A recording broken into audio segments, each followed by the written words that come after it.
very oldest language on the face of this very earth. Chico Dikabia Mapuni, Chineke, and Son of the Wena Usala, Nina Cosa Hansa, Nana Jama, and Yana Farosi, Oponana, all the and then saw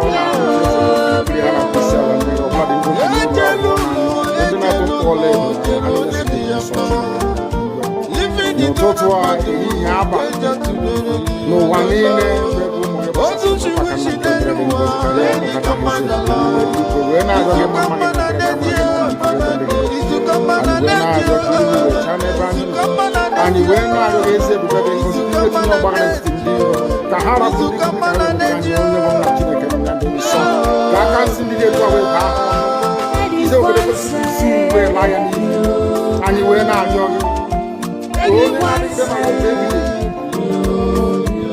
because you will make a difference with your source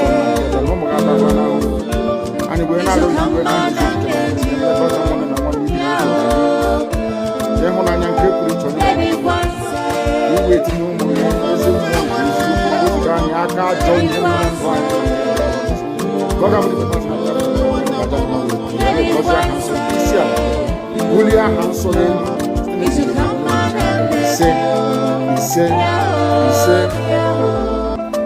but you know what? I would like you to believe that someone is the cause of it. No. I am the solution, and the only way they can get to you is by kicking me out, which is not possible. I have come. Look what you do. After I am done with Nigeria, Biafra will be free and enjoy freedom. Biafra will know the importance of freedom and what I'm doing in 5 years to come. Thank you.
You keep on supporting evil in the zoo, the more your land will be taken from you.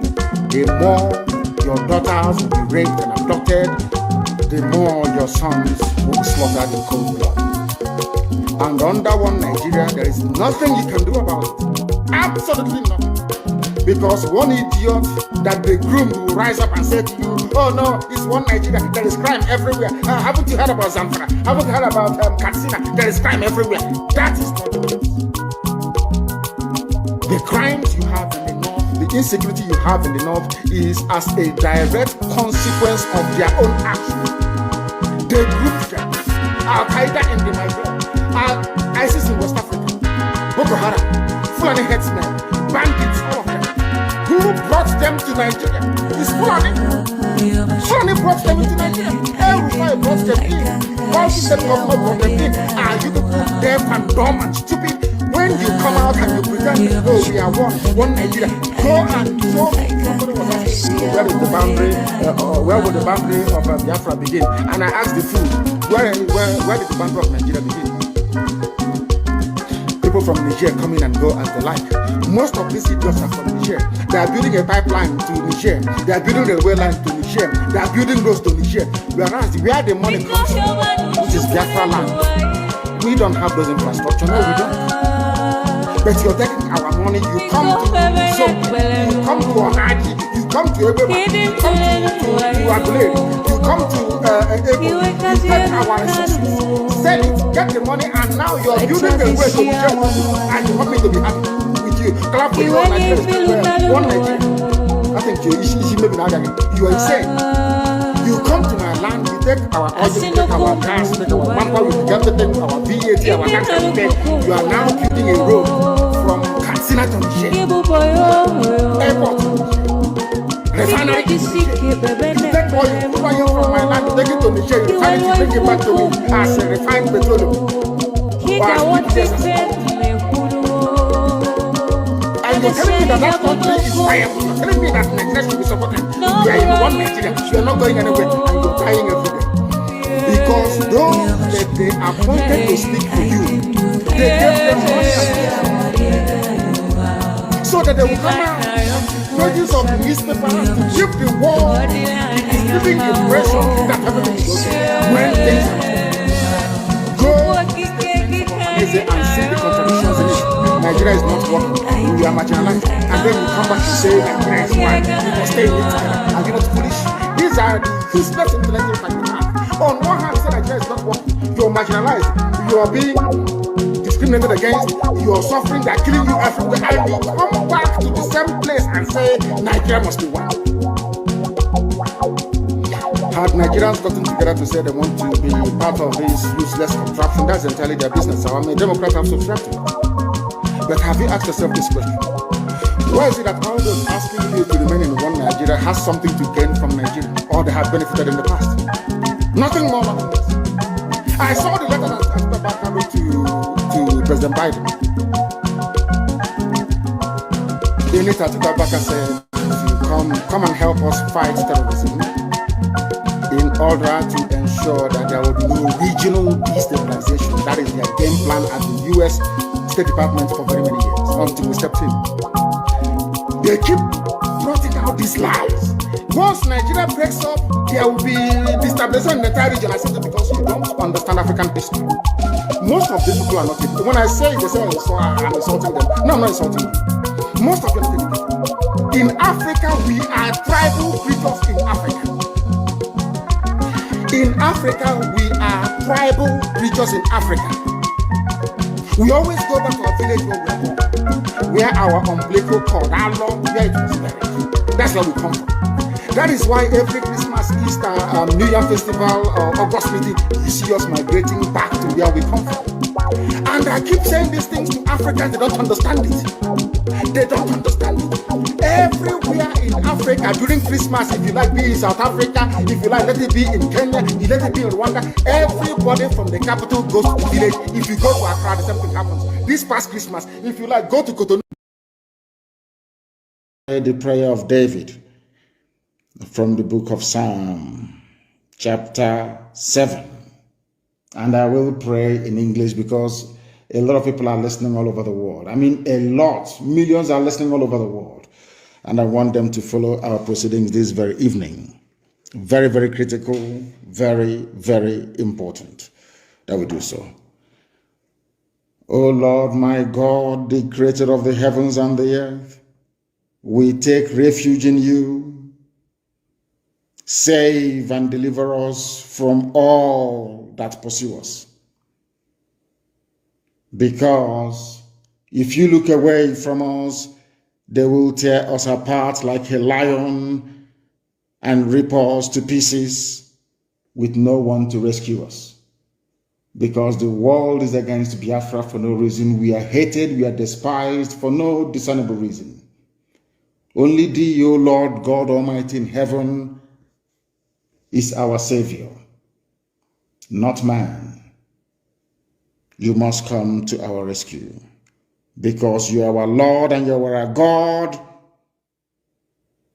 If we have done this, if I have done anything, if there is guilt on my hands, if I have repaid anybody, be it friend or an adversary, with evil or without cause, have done wrong to any man or woman, then let the Fulani Janjaweed pursue and overtake me. Let them trample down my life to the ground and make me sleep in the dust. Arise, O Elohim, Adonai El Shaddai, in your anger, rise up against the rage of the Fulani Janjaweed Caliphate and the Zoological Republic. You will rise and you will fight for your children. You will awake, O Heavenly Father, Lord God Almighty, the creator of the heavens and the earth, the owner of the universe, for you must decree justice. Let your children and all men and of goodwill gather around you while you sit on top of your throne in the highest of the heavens, the habitation that only thee can ever occupy. Only you, O Heavenly Father, will judge the people. You will vindicate me, O Lord. You will vindicate IPOB. You will vindicate your children of Biafra according to our righteousness, according to our integrity. O Most High, bring an end to the violence of the wicked. Bring an end to Fulani Janjaweed violence in our land. Bring an end to their abductions. Bring an end to their kidnappings. Bring an end to their extrajudicial slaughter of the innocent. Bring an end to their forced conversion of Christians into Islam. Bring to an end their mediocrity. Bring to an end their senseless feudal rule. Bring to an end their evil and their deception.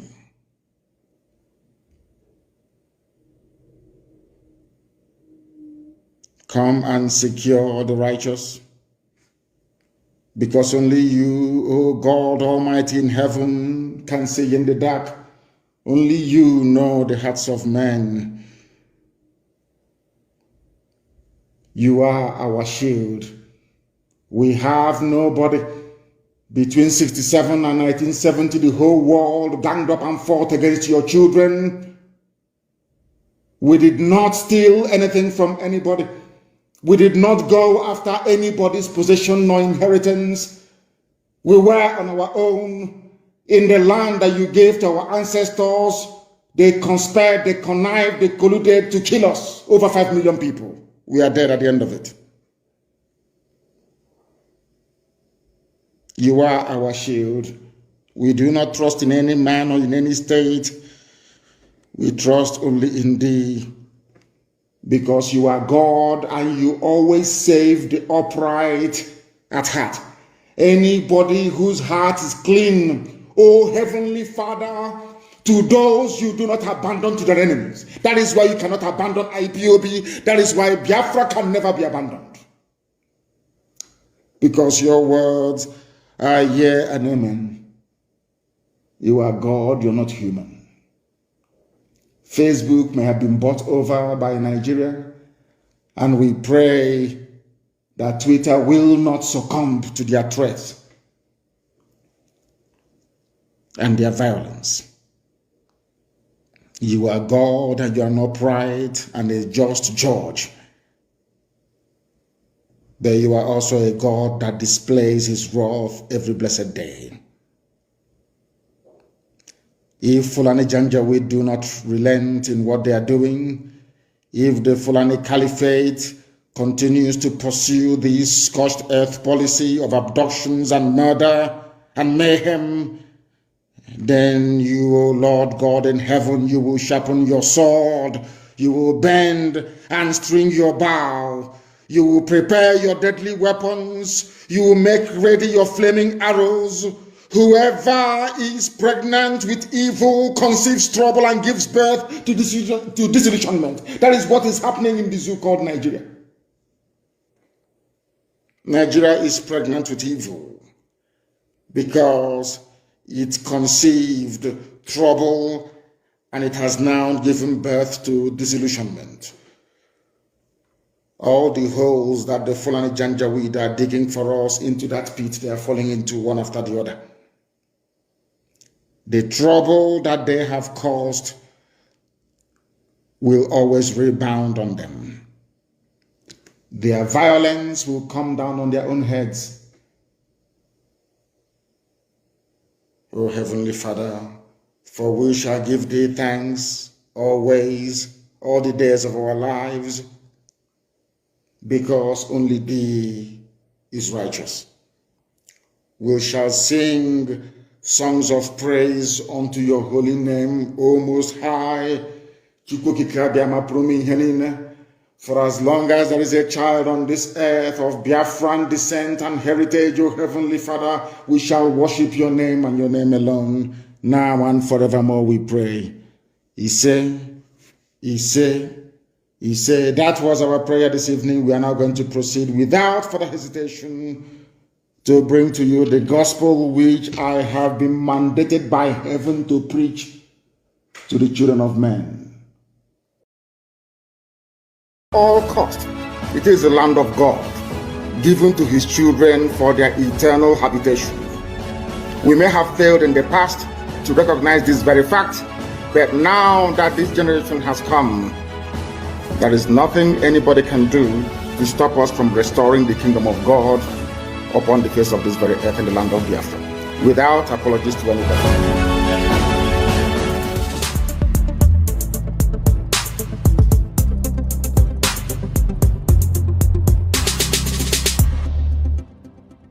The Fulani approach to the zoo called Nigeria is called the devil's alternative. Fulani, they have this two-pronged approach to the issue of one Nigeria. If they collapse you through banditry, they will overrun you because they believe they have superior weaponry. Right now, and all of them are in this game together. That's number one. If you sue for peace, which idiots like Omahi are doing, if you sue for peace, they will also get what they're looking for because they will plant Ruga in every local government area. The devil's alternative, whichever option you choose, men are going to die. Men will die. It doesn't matter the option you choose. If you wait for them to do things peacefully, which they will never do, they are going to kill you anyway because they'll be Ruga. And you allow them to forcibly take over your land, you are taken over, they will take it by force. And Fulani will plant their people in your local government areas. That in the next 100 years, you'll be hearing about Olo Emirates. And then we'll be like Hausa people. Our great-grandchildren will now ask their parents, what happened? They will tell them, oh no, there was somebody called Hope Uzodinma. He was playing politics. He loved Nigeria. There was one called Omahi. He loves Fulani. He used to be our brother. But then we are gone. As a race, we are finished. And I said to these fools, Fulani Caliphate is dealing with you people, but you don't know it. They are like the vulture. Nigeria is pregnant. If Nigeria dies during the pregnancy, they benefit. Nigeria gives birth to their Ruga, which they want, a new Nigeria which they want, is also to their benefit. The only people aiding and abetting them are these quislings, the fulefus from the east, intellectuals, and sophisticated morons from the west. Ojukwu negotiated restructuring. What happened? They came back and they said no. Ojukwu said, okay, so you want to continue to kill my people all over the place? No. Because of that, I'll declare Biafra. Today, they have brainwashed all of you with the perverse notion and thinking that somehow Ojukwu is responsible for causing a war, when opposite is the case. That Gowon was the aggressor, not Ojukwu. That's how Nigeria is. Always blaming the victim. And we lost over 5 million people during that very genocidal war. They killed over 5 million Biafrans. They wanted to wipe us away from the face of this very earth. But we survived it. And we're here today. Those they gave birth to, they have come. And this time with a wrath that you cannot even begin to imagine.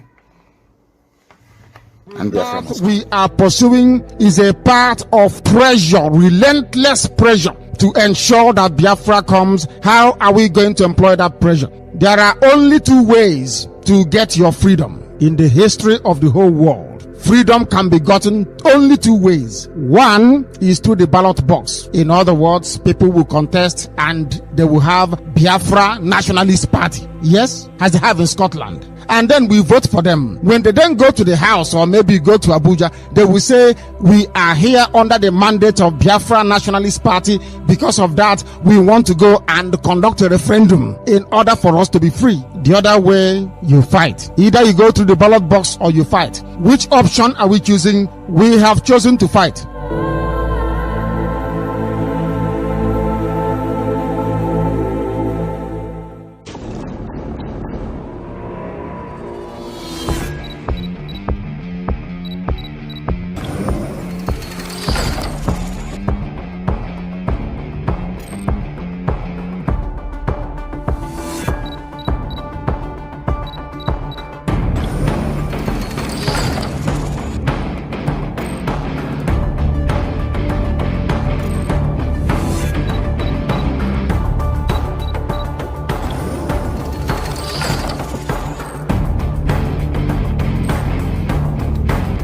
We, the Biafrans, call the Finnish authorities to release Mazi Simon Ekpa immediately. Our Prime Minister, Mazi Simon Ekpa Joko, has not committed any offense, and therefore we demand for his immediate release. Free Mazi Simon Ekpa and free him now. No hand must stop Mazi Simon Ekpa from exercising his duty as a free man. Free Mazi Simon Ekpa. For those of you who do not understand what we are doing, we are fighting for our freedom. And I believe that everyone in this life and in this world, wherever where you are, the country where you reside in, have a history. Now, I want every one of us here today and those who will listen to this particular speech to note one very important fact. Nigeria state came into being through conquest. This is a fact that nobody can change. Nigeria came into existence through conquest. And the forceful imposition of foreign rule, which denied the indigenous people in Niger area the opportunity to negotiate and choose what they wanted. That is the problem. We have lived with this foreign rule and this forceful union for decades, over 100 years. That is the problem. Now, I want everyone listening to me today to also understand that after this forceful union of Nigeria, called the amalgamation, successive regime, both before and after the shambolic independence, continue to hold the state together in a similarly forceful manner, the same pattern and the methodology that the conquest and invasion and the colonizers came in with. They thought by the forceful and the barrels of the gun, they will continue to kill people for the unity of Nigeria. That also is the problem today. So, this impression that they are creating, that the country must remain as crafted from the amalgamation by the colonialists, and that this country called Nigeria unity is non-negotiable. That is also the problem. We have lived from centuries to century, and today we are in the era of 21st century. We are now in a global village where the things of the past and the things of the old are changing to become new. And they don't want to change Nigeria with the dangerous diversity that have now emanated from different angles and the different injustices and corruption, and now Nigeria has found itself to become an Islamic state. That is the problem.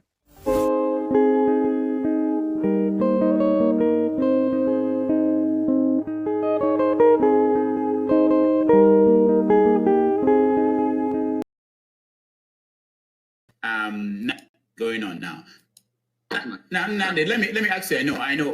Why don't your group put? For those who will always say, "Oh, why don't you win election? Why don't you bring somebody who is going to win election for you? Why don't you go to national conference? Why don't you do this?" Listen to what Nnamdi Kanu answered. Push for that in a place like the national conference that is going on now to get that kind of autonomy first, rather than now pushing for independence without whether Nigeria wants it or not. The fact of the matter is that the structures doesn't exist. The institutions that will allow the emergence of a democratic Biafra within a peaceful setting does not currently exist in that very place you call Nigeria. Mind you, that is the name of a river. Up north, you call them Niger, which is French. If you come down a little bit, it is called Niger, which is English. And the people that live around it are called Nigerians. The only place, or part of the only place in Black Africa where you name a people after a river. I have never seen any civilized country in the world where people are named after a river. It's never happened before. The people own the river, not the other way around. By tacitly accepting the word and the tag Nigeria, what it means is that you never had any history until Frederick Lugard came, which is a fallacy, it's an abomination, and nobody should be saying that. Coming back to what you said, there is no way we can run for office as a political party. We tried it with ABGA and it did not work. These issues were trashed out very well. Is that the people that control the levers of power within Nigeria are not politically sophisticated enough to appreciate the finer points of political discourse. In other words, that disputes resolution can best be conducted within a political setting where people are civilized. And I'm afraid to say that what I see in the zoo they call Nigeria, people are not civilized. Now, we're out of time, but let me ask you, last week, I believe, the Biafran Zionist movement claimed a responsibility for the attack at the Enugu State Government House. Are you familiar with that group, and what was the mission of that attack? I am familiar with a lot of groups. That name rings a bell. Anybody that can do anything to disrupt the present orthodoxy of governance by a group of very corrupt cabals is welcome. In that regard, I welcome what they did at Enugu, and I hope that people can come out and join us when the time comes to overthrow the very corrupt, inept old men and women in charge of that very place, because Biafra must exist. It's our right to make sure it happens. All right. While Nnamdi Kanu is not condemning any group, while Nnamdi Kanu is not condemning any group whatsoever, just like I am supporting any group at all, so long as you are fighting against Nigeria. While Nnamdi Kanu is not condemning any group, the people that claim follow him today, they say Simon Ekpa is a terrorist. Simon Ekpa is this. Simon Ekpa is that. After 10 good months of fighting Simon Ekpa, they didn't achieve anything. After 10 months of fighting Simon Ekpa, they didn't achieve anything. Yet, they are now changing tone. Simon Ekpa is a terrorist. Simon Ekpa is the leader of unknown gunmen. Chai! This OG. And they are looking for freedom. You see, the more you blackmail me, the more you are blackmailing yourself. You think you are blackmailing me. You are blackmailing yourself. You don't know that? When the BBC came and do their nonsense disinformation, is it only Simon Ekpa that they showed his picture? Is it only Simon Ekpa? You all were there. All of you were there. You could not even defend yourself. The same Simon Ekpa you are calling all manner of names defended you there. And let me tell you, even when they mentioned Simon Ekpa, the issue they mentioned Simon Ekpa, there was not even, I can defend anything I say. All of you could not defend yourself, yet, you blackmail me. You think that when you blackmail me, when they want to call them, they call only Ekpa. All of you, your picture were there. Did you see my picture in the write-up? No. My picture was my video was hidden in the video. But all of you, your picture was there. Every day you look for Simon Ekpa, you post. Simon Ekpa is one porter. Simon Ekpa is a perima. Simon Ekpa is this.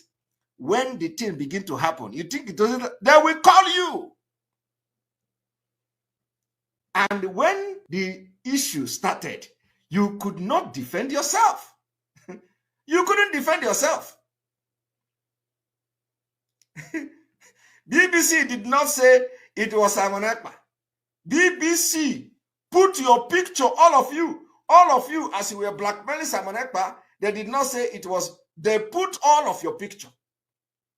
So this one, they say, we are going to kill this one, we are going to kill that one. All of your picture was there. Your video was there. Yet, you will wake up every day to blackmail Simon Ekpa.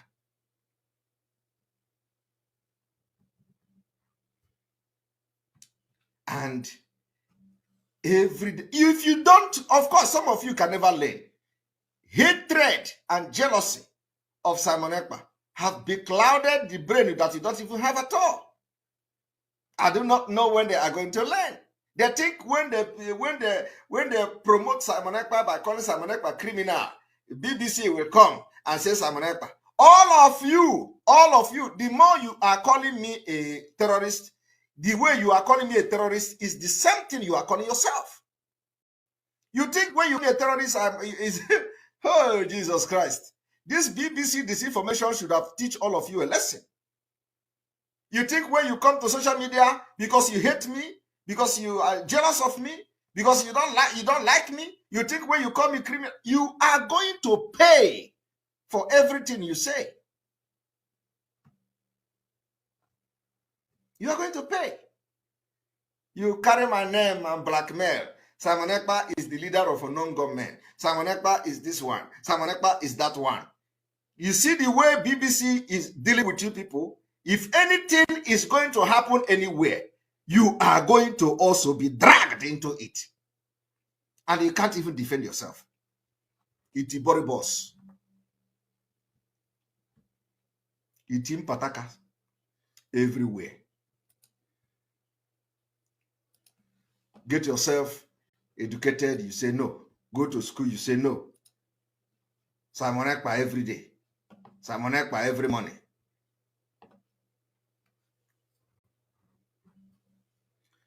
All right. We are going to stop here because the very oldest language on the face of this very earth. Because I can say that from what I have just listened from you, it is just not ordinary. Very wonderful.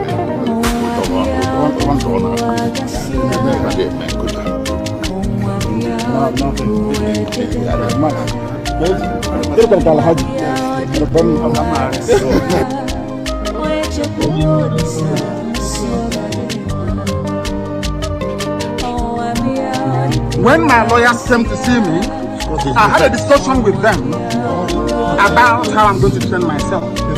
I told them that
Welcome. Thank you for joining us on this very program.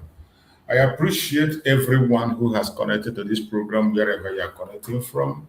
Like and share the program on your platform. Share to family and friends. Share to everyone that is close to you so that they can join us on this very morning program. No matter what happens around you, remain consistent. Do not be discouraged. No matter the attack we are receiving from right, left, and center, no matter all the obstacles, continue to be strong. Continue to be strong. Do not be discouraged. Continue to remain consistent because we shall definitely overcome. We shall overcome the trials. We shall overcome all the temptation. We will overcome all the attack. Wherever they are coming from, whenever they bring those attacks, we will definitely overcome them. All you need to do is to remain strong. Do not get discouraged. Remain strong. Remain steadfast. Don't be discouraged. No matter the attack they bring from any corner, from any angle, do not be discouraged. No matter how difficult it is, even when it seems like you are the only one speaking, continue to speak. People are listening. The world is listening. And the earth itself is listening. I bet you at the end of the day, you will see the result of all the effort we have made. So wherever you are watching this morning, I urge you to tighten up your seatbelt. Tighten up your seatbelt as we go into this morning program. I will not take much of your time. We are going to spend just a little time and then I will catch up with my activities. So please, hang on wherever you are in this little minute you're going to spend on this program because it is very important. You are going to learn one or two things from this very program, and you can equally join me and make your contribution. Wherever you are watching from, whether you are watching on TikTok, you're watching me on Facebook, or you're watching on YouTube where I'm hosting the program, wherever you are connected to us from, I urge you to stay strong and focused, because we are going to hit it right on and we will do the right thing. I welcome everyone who has connected so far. I can see my brother Uchenna Victor. Thank you so much, Uchenna Victor. I see my beloved brother Uche Onyende. Thank you so much, my brother Uche. You are always here supporting and doing your own best, sharing and sending information across. I appreciate you, my brother Uche Onyende. Thank you so much for your support. Thank you so much for your strength in the cause of Biafra. I appreciate every one of you, both those who are commenting and those who are commenting, those who are watching on TikTok. I appreciate every one of you, and I thank you for being part of this program. As you join, in whichever angle you join, like and share, so that we can get straight to the business of the day and reach out to people who need to hear us. Today's message is very important and very straightforward.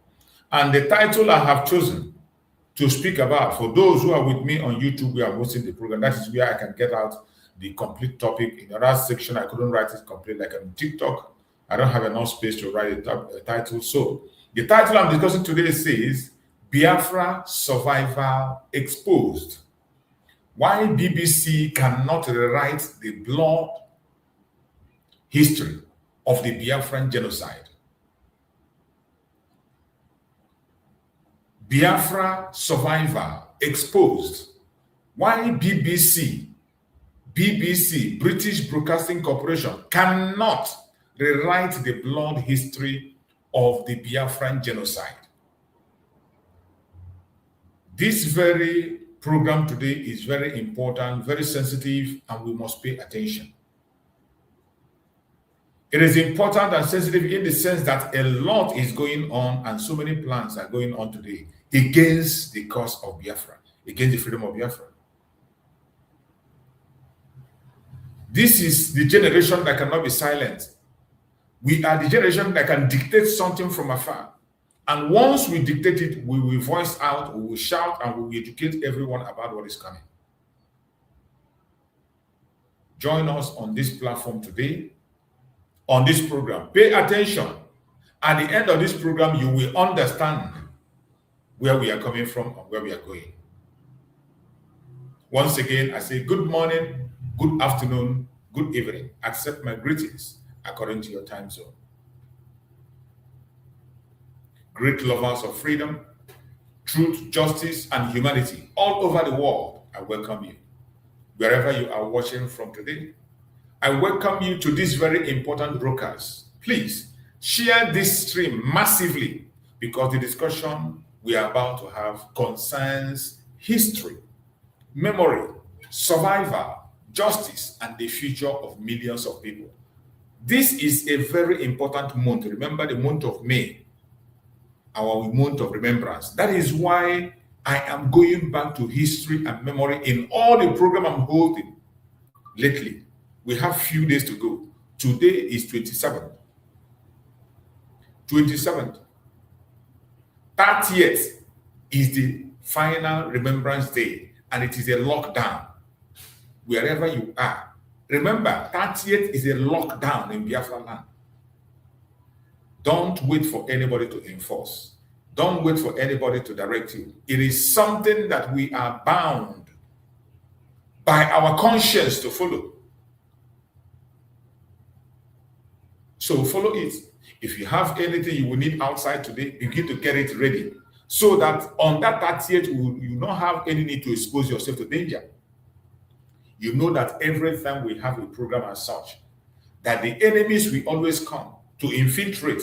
They will create their false flag and use the stubborn ones to blackmail us. But I bet you, no matter the amount of blackmail they do, we are formidable and we will continue. All I'm saying is that you must not allow yourself to be used as a blackmail against the struggle. Don't allow yourself to be used against the Biafran cause. Don't allow yourself to be used to blackmail the Biafran cause. If you do, whether you live or you die, Biafra will come. Whether I live or I die, Biafra will definitely come. So it is better for you to heed to instructions and do what you are supposed to do. And then let the remaining be for Chukwu Abiyama to direct. Today we are speaking on the topic, the Biafran struggle for survival, the role of Britain during the war, the BBC documentary controversy, and the warning of Mazi Nnamdi Kanu. This is what we are discussing today. And as always, we will do justice to this topic as much as we can.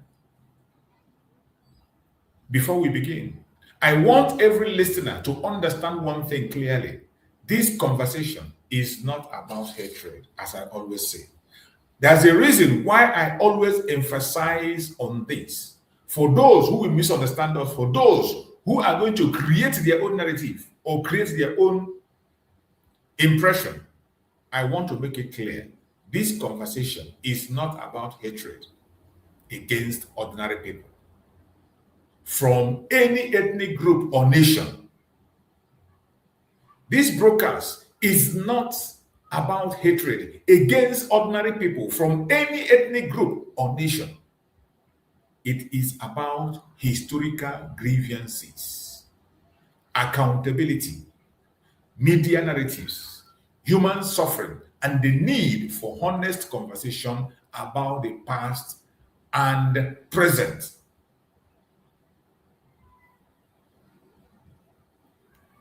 Please invite others to join this broadcast. Drop your location in the comment section and let us know where you are watching us from. My people, history is powerful.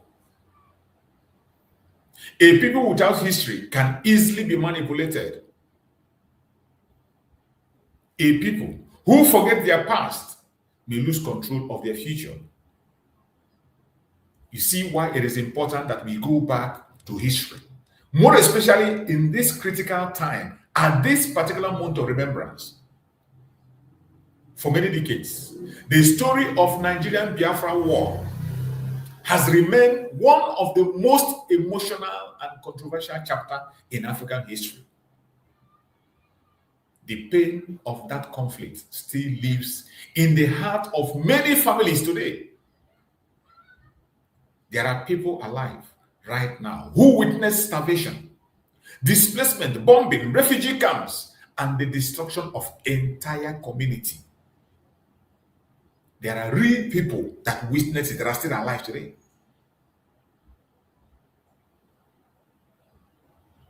The Nigerian Biafra War was not just a military conflict. It became a humanitarian tragedy that shocked the world. Images of starving children circulated globally. Millions suffered greatly during those years of conflict between 1967 to 1970. It was horrific. This is the only issue, genocide, that has not yet been recognized as genocide up to today because of the people who were involved. They continue to manipulate, they continue to suppress, and continue to make sure that the genocide of Biafra is not recognized. But I bet you, the world will continue to have the guilt in them. The evil committed in Biafra land will continue to haunt the world until the right thing is done. The Nigerian Biafran War was not just a military conflict. It was a humanitarian tragedy.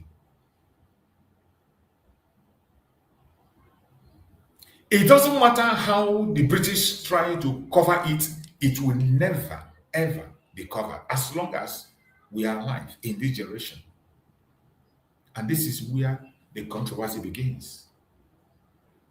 Many Biafrans and historians believe that Britain played a major role during the Biafran Civil War. The British, they played a major role during the Biafran Civil War by supporting the Nigerian side politically and militarily. This belief has remained a central part of Biafran narrative for decades. Critics argue that British geopolitical and economic interests, especially concerning oil, regional influence affected international position during the conflict. Absolute truth. The reason Britain joined Nigeria to commit genocide in Biafra land was for oil. And this is not just that I made it up, I say it. We have video evidence to confirm what we are saying. Because even during the time of the war, there were British people who were contesting what was happening. There were British people who were against their government to stop the genocide in Biafra land, that it doesn't want it, that human life matters more than resources. But yet, the British continue to support the genocide against the Biafrans. And millions of children were starved to death. Now, whether one agree or disagree with every interpretation of history, one thing is undeniable. The scar of the war remains deep. You can't deny that. The scar of the Biafran Civil War remains deep. This is why emotion becomes very intense whenever powerful international institutions attempt to tell the Biafran story without fully acknowledging the pain, the trauma, the perspective of those who suffered. This is where we are very much pained. And this is so annoying because of what we are seeing today. The way the British and the Nigerian government are trying so hard to rewrite history. Just recently, Gowon came and told a lie against our eternal leader and against the Biafran people on the Biafran Civil War. And just after he told the lie, now we are hearing that the BBC is going to be premiering a documentary on the Biafran Civil War. And I say, what moral right does the BBC have to premiere Biafra civil war. They have no moral right because BBC was part of the problem. They were part of the genocide. They were the one that pushed the false narrative that created the war, and they made sure that our voice were not heard through the war. Why would they be the one premiering Biafra civil war just after Gowon has given his false narrative, and now BBC is telling us that on the 1st of June that they're going to be premiering the Biafra civil war? This is a calculated attempt. They continue to work together to make sure they change the narrative of the Biafra civil war, and we will never allow that to happen. I thank Chukwu Okokabiyama that we are in a generation where the internet is, the social media is very much available. We will not allow that.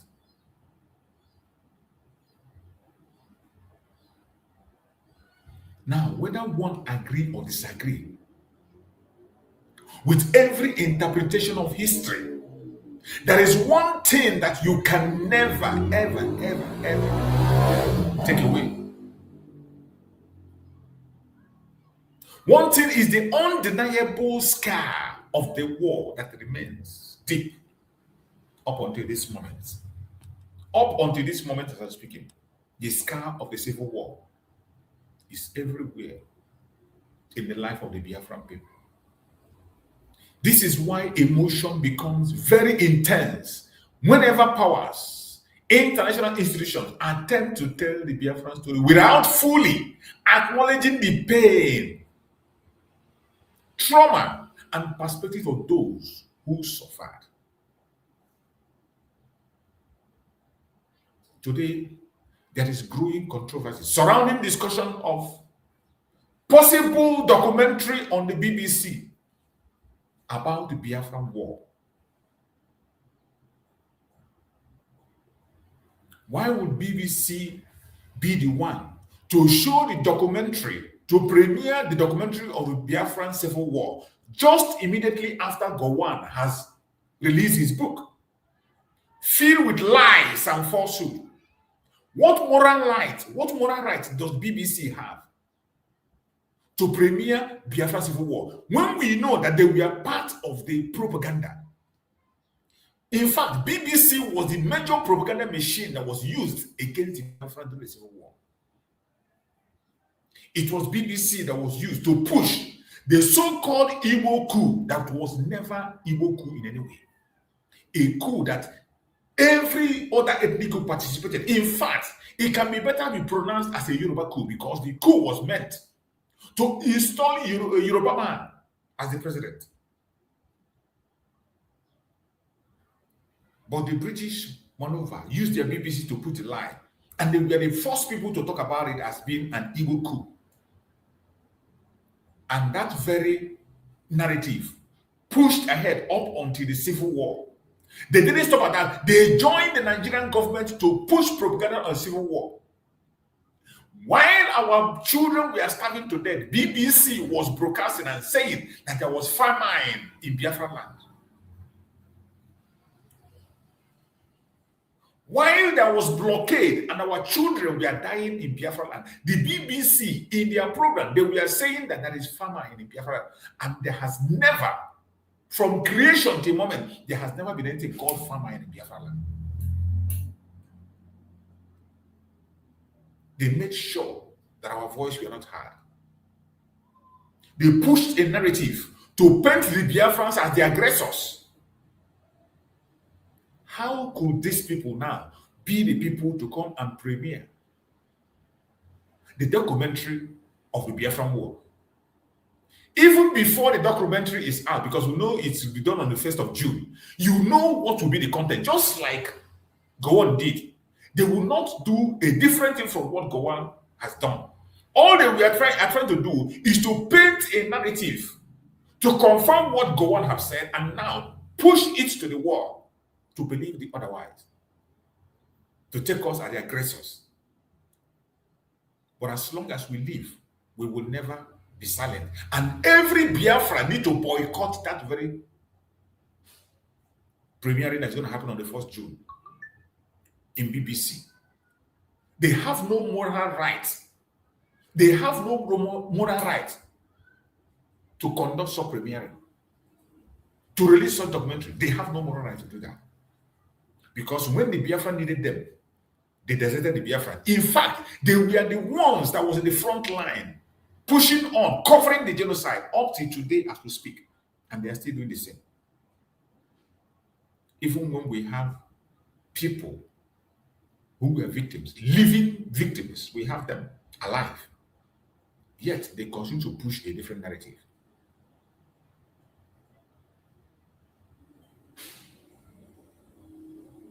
BBC documentary on the Biafran War. Many people are asking difficult questions. Can institution accused by some historical bias truly present a balanced account? That's what I'm asking you. This is the question we're asking. Can institution accused by some of historical bias truly present a balanced account? You and I know that it is not possible. The BBC can never present a balanced documentary on the issue of Biafra. Can the victims trust those they believe helped shape the narrative against them? It is impossible. We can never, ever believe any documentary that is coming from the British, from the BBC more especially, because they were fully part of the problem. They were fully part of the war. They were the ones that pushed the narrative against us to remove the sympathy of the world for us, and they went ahead to sponsor and support the genocide militarily. They participated actively in the blockade and starved our children to death. Can a documentary about such a painful war be trusted if any survivor feels excluded from the storytelling process?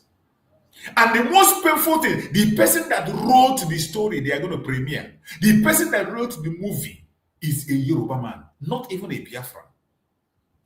You can imagine. You can imagine the BBC premiering a Biafran Civil War movie, and it was written by a Yoruba man.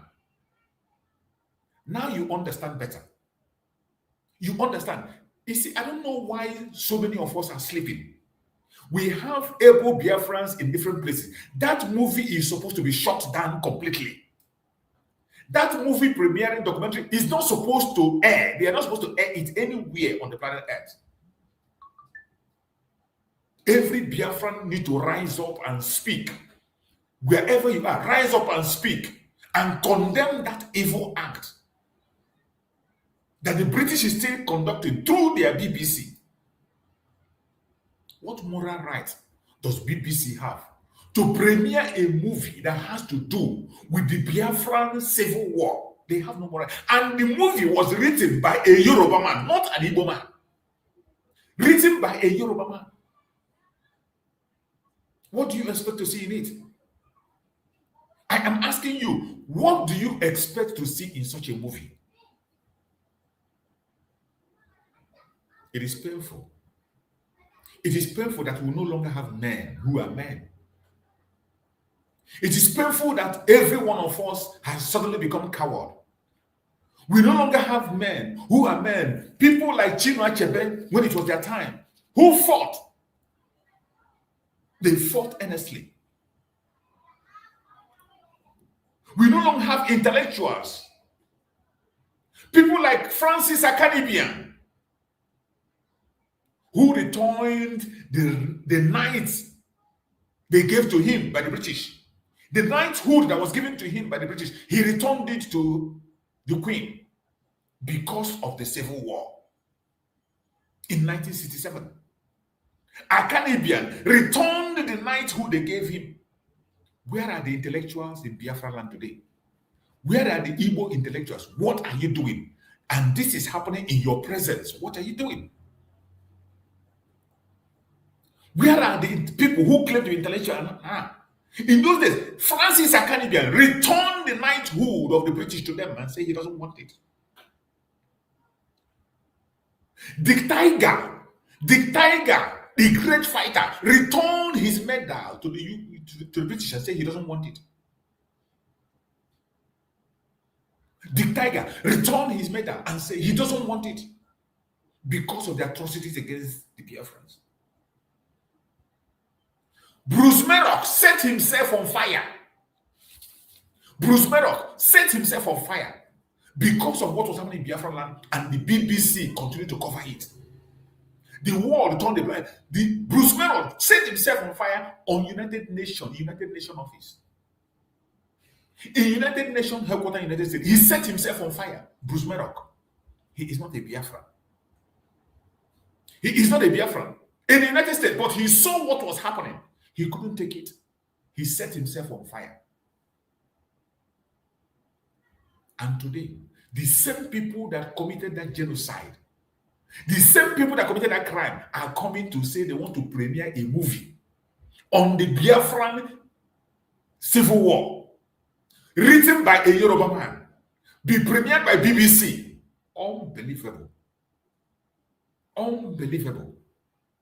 Just after Gowon have released his false information on a book that he wrote.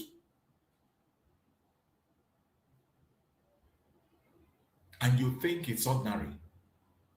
Biafrans, this is the time to fight the battle the way we need to fight it. We have to fight until the last man standing. Every Biafra must boycott that premiere. You must boycott it. Intellectuals across the world, Biafrans across the world should begin to speak about this issue. They have no right to premiere such. The BBC in particular has no right to premiere Biafran civil war for any reason. Written by a Yoruba man. This is the height of injustice. This is the height of fraud. What do they want to do? To continue to paint a different picture out of the original.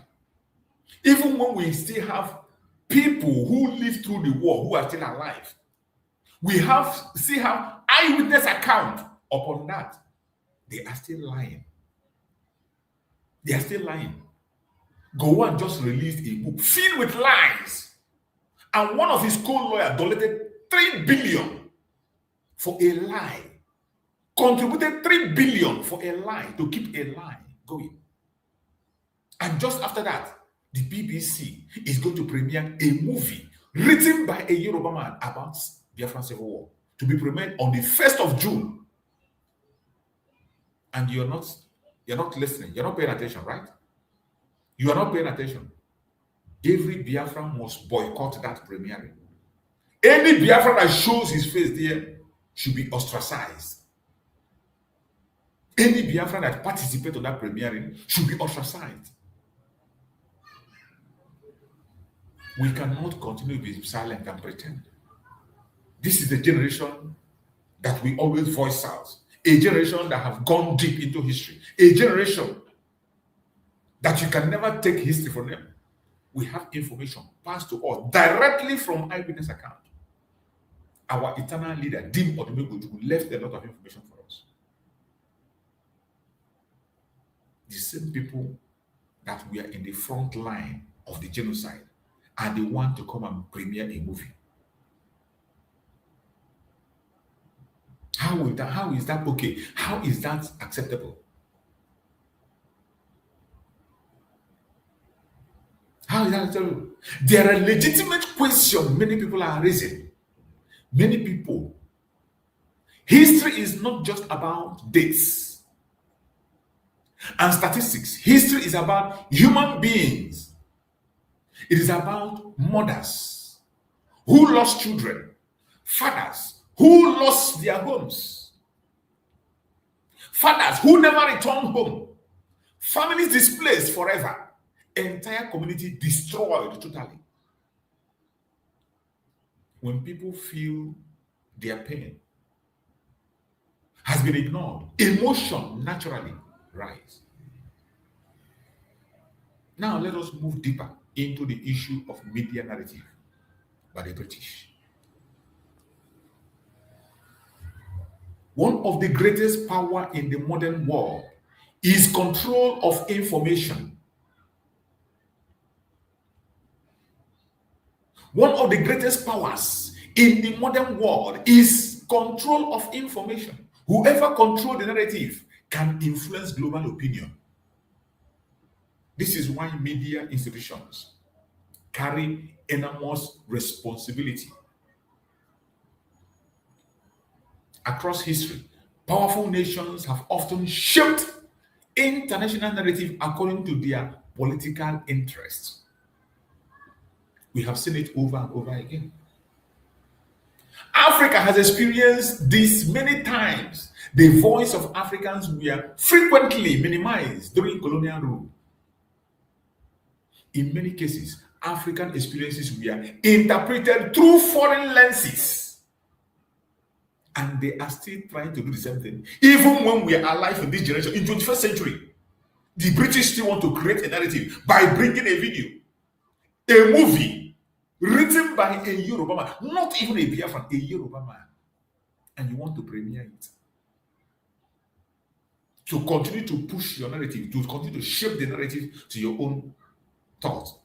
Just after Gowon have released a book filled with lies. This historical reality explains why Biafrans are skeptical whenever international organizations revisit the Civil War story. This is why we must not allow the BBC or the UK or anybody that's in the Biafran to write the history of the Biafran Civil War. We must not allow that to fly, because we know what the agenda is. Selective storyline telling. That is what you will see there. Very selective storyline telling, like you saw in the book of Gowon. Some truths may be highlighted while others are ignored.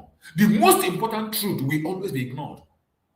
They will always be ignored. The most important truth that you need to see and hear will always be ignored. Once the story is written by those that have interest and participated in the genocide, and whether people agree with those fears or not, those concerns deserve to be heard respectfully. Supposed to be heard respectfully. And every Biafran, we must continue to speak wherever we are. Don't be silent. Don't be silent. The same people who made sure that our voice is not heard, the same people who supported the genocide and sponsored it because of our resources, cannot be the ones telling the story. The BBC has no right whatsoever to premiere the story of Biafra, written by a Yoruba man. And you want to premiere it on the 1st of June. In few days ago, just after our Remembrance Day. You see how they are attacking. You see how the attack on Biafra is massive from different angles. When they saw the international attention that is coming to us, they are attacking with their stories, with their everywhere they are coming.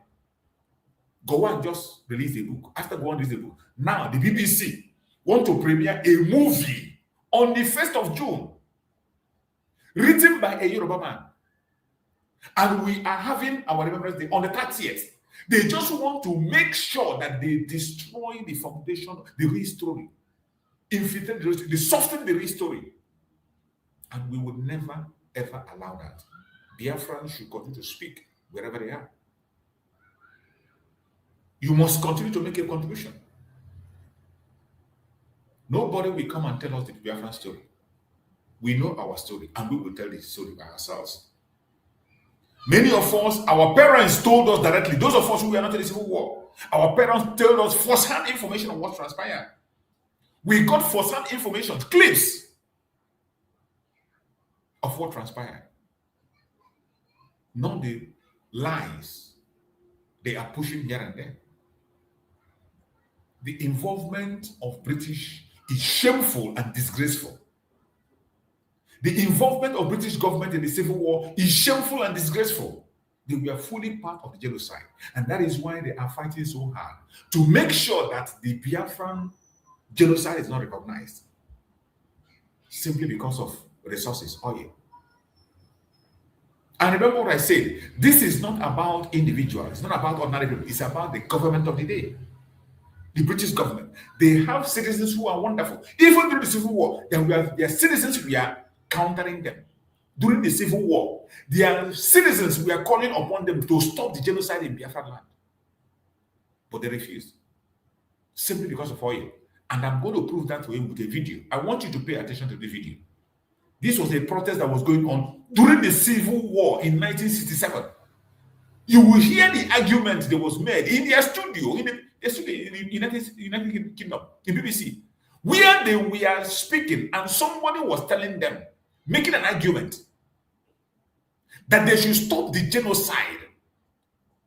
And the British insisted that if they do not continue, that other people will continue and take the oil. That Nigeria at that time was one of the major producers of oil. So why should they allow that oil to fall into the hand of the Russians? This was why they chose to take the life of millions of children. And today, they never take responsibility. They never acknowledge. There has not been any apology. And they are coming to give us their own narrative, producing a movie to premiere on BBC. God forbid. God forbid. We will not allow such narrative to fly. A movie written by Yoruba man. Let us hear this. Last summer, the British government's policy of continuing to supply arms to the Nigerian federal government was attacked in demonstrations in Britain and abroad. In London, Biafran supporters clashed with the police in Trafalgar Square and Whitehall. Britain was branded with being an accomplice in genocide. At Basel in Switzerland, a British trade week was cancelled, and later in Bonn, Mr. Wilson, on an official visit, was mobbed by protesting students. The Biafran lobby in London was able to secure an emergency debate in both Houses of Parliament. It ended in uproar. Mark Press reprinted the whole of the Nigerian debate in a booklet with added comments in the margin. Comments which drew parallels with Hitler, Himmler and Stalin. There were protests throughout Africa. Britain was seen as helping the Nigerian government to pursue a policy of genocide. The scandal also split opinion in Britain. Should we stop sending arms to Nigeria? I want you to listen to the debate that was made. And you will see the express reason that the British gave why they were supporting Nigeria to commit genocide. Oil, nothing else, oil. It was spelled out on a video, on a debate during the Biafra Civil War. They said it in black and white. It's oil. Listen carefully. Whether this would have any effect or not, should we stop sending them now? Yes. Hugh Fraser. To my mind, it's very simple, and the answer is yes. The alternative is, as proposed by people like Woodrow Wyatt and an MP in the Times today, to keep up. The person that is speaking is Fraser. Fraser is telling them that they must stop giving arms. What they are committing is genocide, is crime against humanity in Biafra land. But Britain refused. And instead of accepting, Britain refused. And their reason for refusing is because of economic interest. Oil, nothing more. Listen carefully and hear it. Or not, should we stop sending them now? Yes. Hugh Fraser. To my mind, it's very simple, and the answer is yes. The alternative is, as proposed by people like Woodrow Wyatt and an MP in the Times today, to keep up with the Russians. This is morally absolutely intolerable. It's politically inept. Your policy is losing out. You're making a fool of ourselves throughout the world. The people are regarding this country with moral obloquy. It's not this medical, the policy has failed. If we don't supply arms to the Nigerian government, the Russians are going to go on doing it. The Russians have told the Nigerian government that whatever happens, they're going to see them through to victory. But is it wise that we should allow the whole of this vast area, with 52 million people in it, with more oil in it than Kuwait, to fall into the hands of the Russians? I mean, did you hear that? That if they didn't supply arms and support Nigeria, that the Russians will do so. And Biafra land has more oil than Kuwait and any other country part of the world. one of the major oil producers then, that if it falls into the hand of Russia, it's a problem for them. So they don't care how many people that dies. They don't care the life has been lost. They must continue to support the war. This is recorded on a debate during the Civil War, on live debates. You see the British defending atrocity. The man that is telling them that is immoral, what they're doing is immoral, is still a British man engaging in the debate. The only reason they gave is resources. They don't care about human life. It's not about humanity, just about resources. Expressly, you heard it clearly. Hear it again. Making a fool of ourselves throughout the world. The people are regarding this country with moral obloquy. It's not this medical, the policy has failed. If we don't supply arms to the Nigerian government, the Russians are going to go on doing it. The Russians have told the Nigerian government that whatever happens, they're going to see them through to victory. Well, is it wise that we should allow the whole of this vast area, with 52 million people in it, with more oil in it than Kuwait, to fall into the hands of the Russians? I mean, it's absolutely crazy. The federal government won, helped by the British arms. But the resulting scandal... The only reason the British supported genocide against Biafra was just for oil. You know, when we say certain things sometimes, people will think that we make it up. This is a video evidence of what transpired. So the same people that supported that genocide is coming out today to premiere a video in their same BBC they use for propaganda. They want to present a movie, premiere a movie on Biafran war, Biafran Civil War. That is unacceptable. It is immoral. They don't have any moral ground to air anything that has to do with Biafra. They have no moral ground because we know what their plan is. Changing narrative. Gowon have just released a book. The next thing, they are premiering a movie only to change the narrative, nothing else. Not in this world anymore. Not in this time. Not in this present time where we are still alive. It won't happen. It will not happen. Now let us discuss another major aspect of today's topic. The warning and prediction made over the years by Nnamdi Kanu. The warnings and prediction that was made by Nnamdi Kanu. Nnamdi Kanu has made a lot of predictions that have come to pass. Nnamdi Kanu consistently warned about insecurity. Nnamdi Kanu constantly warned about insecurity, ethnic tension, violence, extremism, governance failure within Nigeria. Some of us who were around saw him when he was making those warnings. They are still on video everywhere. Every single thing that Nnamdi Kanu have talked about, every of those events is happening today. The events happening today reflect concern he raised years ago. The events playing out in Nigeria today, the kidnapping, the terrorism, the mass killing, these were what Nnamdi Kanu spelled out many years ago, but nobody paid attention. Instead of people listening and paying attention, they are busy insulting, mocking, and attacking him. Nigeria has indeed faced serious security challenge in recent years. Communities across different regions have suffered from kidnapping, banditry, terrorism, farmer-settlers conflict, attack by armed groups. These problems have affected many ethnic and religious communities across Nigeria. And these were what Nnamdi Kanu have been warning people about for a very long time.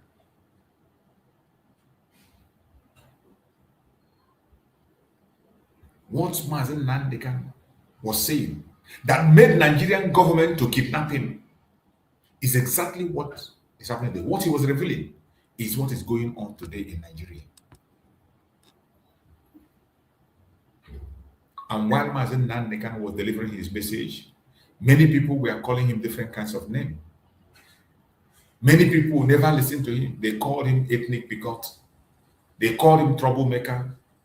They gave him different kinds of names simply because he was warning them of something that was coming. If you go to their media today, one of the common language you hear is that Nnamdi Kanu said it. Oh, that was what Nnamdi Kanu said. Oh, that was what Nnamdi Kanu was talking about. It is happening today. But when Nnamdi Kanu was saying all those, nobody paid attention. They called him a troublemaker. They called him a troublemaker. Nobody believed in him. Nobody listened. Nnamdi cried out. Nnamdi Kanu cried out many times, but nobody listened. Today, every single thing Nnamdi Kanu has spoken about is happening before your own very eyes. Everything Nnamdi Kanu warned us about is happening today. And there is one interesting breaking news I saw. A message that was delivered by Abaribe. I am going to try to bring it up to read. Abaribe, who was once one of those who practically participated in the arrest of Mazi Simon Ekpa. Abaribe was active. He was one of those in the front line to make sure that our Prime Minister Mazi Simon Ekpa was arrested. Simply because Mazi Simon Ekpa was trying to protect the Biafran people. That was the crime Mazi Simon Ekpa committed, nothing else. The crime Mazi Simon Ekpa committed was that he was fighting to protect the Biafran people. And every time Abaribe goes to his Senate, the only thing Abaribe will have to do is to speak against Mazi Simon Ekpa. Many of us saw his video where he was calling Nigerian government to go and liaise with the United Kingdom, liaise with the EU, liaise with Finland, and take Mazi Simon Ekpa away.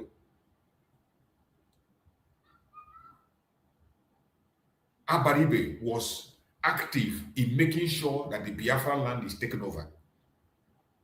After he has succeeded in sponsoring the arrest of Mazi Simon Ekpa. Now, look at what Abaribe is saying. Look at what Abaribe is saying. I will read it out for you. Breaking news.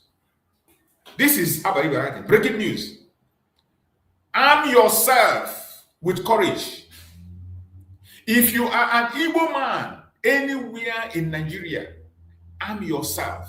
If you haven't, Abaribe speaking, I want you to pay attention. Arm yourself with courage if you are an Igbo man anywhere in Nigeria. Arm yourself if you haven't, because what is coming may be more dangerous than what we saw during the Biafran War. Senator Enyinnaya Abaribe warns. The same man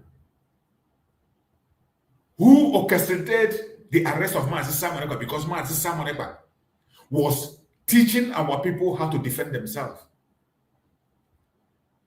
Because Mazi Simon Ekpa was telling our people, defend yourself. Today, Abaribe is taking on the same road. After Abaribe succeeded, destroying the Liberation Army, destroying the defense of Biafra land, handing Biafra land over to the Caliphate. Now, look at what Abaribe is writing. Arm yourself with courage. If you are an Igbo man anywhere in Nigeria, arm yourself if you haven't, because what is coming may be more dangerous than what we saw during the Biafran War. Senator Enyinnaya Abaribe warns. In a very message that has sent shockwave across the nation, Senator Abaribe reportedly urged Igbo men to prepare, stay alert, defend their community with unity and determination. This is not the time for fear. This is the time for vigilance. No one will protect you better than you protect yourself, he cautioned. He emphasized that the rising tension and recent development call for immediate self-preparation and community readiness, saying that the Igbo people must never again be caught unprepared. Imagine what everybody is saying, that Igbo people must never be caught unprepared. And while we were preparing, it was this same Abaribe that destroyed the preparation of the Igbo people. Abaribe was in the front line to call the federal government to come and take away our defense and destroy it. And today, look at what the idiot is saying.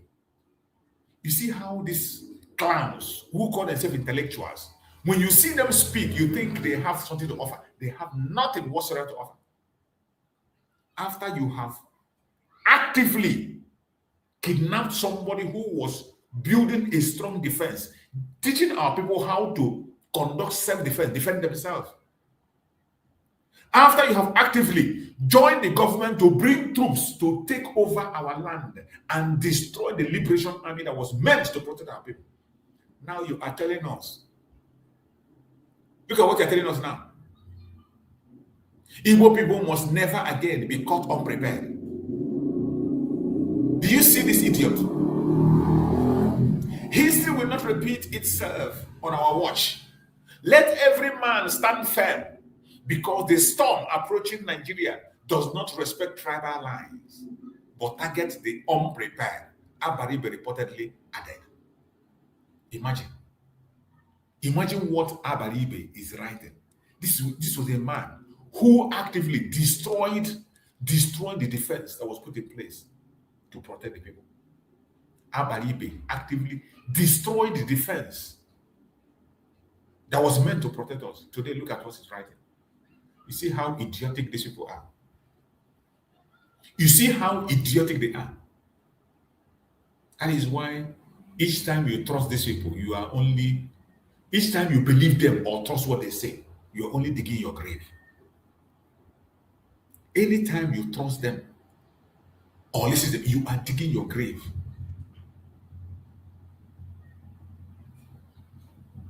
It is so sad.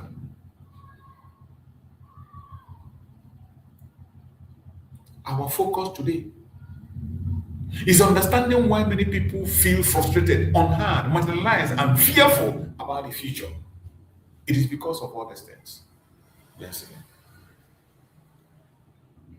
My people, this is why the Biafran issue remains alive. This is why the Biafran issue will never, ever, ever be forgotten. It doesn't matter what they do. And all these informations are coming as we are preparing for the remembrance of our heroes. As we are approaching 30th May, you can see the kind of attack that is coming from all angles and corners. You can see what is happening. It is not by mistake that Gowon released a book during the month of our remembrance. It is not a mistake that the BBC want to premiere a movie on the 1st of June, immediately after our remembrance, on Biafra War. They want to make sure they control the narratives. At this time that the whole world is paying attention, they are fighting so hard to make sure they control the narrative, they control the story. But you cannot tell our story for us. You cannot. We the Biafra, we cannot allow any idiot from anywhere to tell our story for us. We will tell our own story. We will tell our story.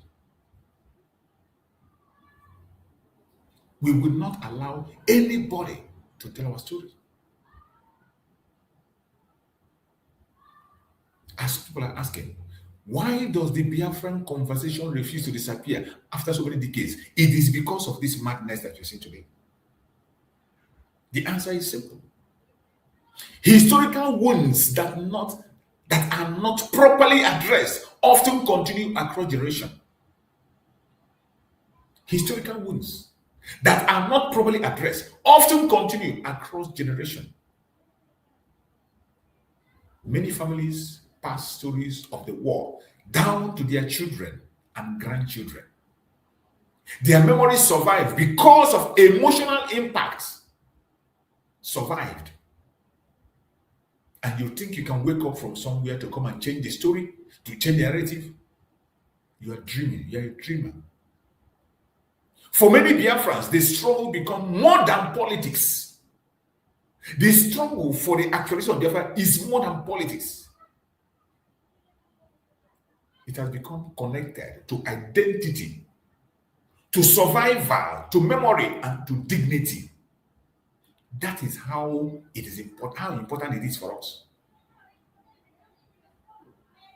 The Biafran quest has become connected to our identity, to whom we are.